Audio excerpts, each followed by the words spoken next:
Well, let's get the time machine because I think there's a bigger picture here. I think this is a symbolic end of the gentrification process.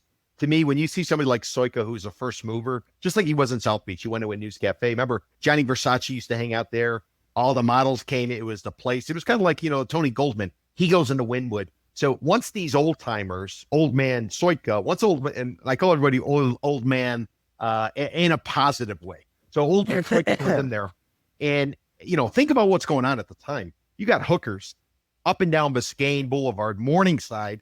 They got to put the guard gate there in order. It's this little pocket of single family houses because of all of the stuff going on to the west of the train tracks and the west of Biscayne Boulevard. You're going to get into what ultimately becomes Little Haiti. So it's this concentration.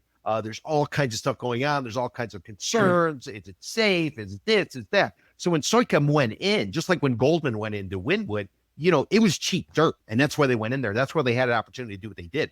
Now that it's evolved 23 years later, 25 years later or so, now I think gentrification is over, and now we kind of got what we got, and it's time for, front runners or first movers like Soika to kind of call it a day. Plus, he said in the story when they sold, what related to Soika's, when he sold it to what would become Chica's, that, he was basically just getting older and he didn't necessarily want to run as hard or whatever the case it was. I kind of remember that. But I would say this is a symbolic end of the gentrification process. And now we kind of have what we have over there. And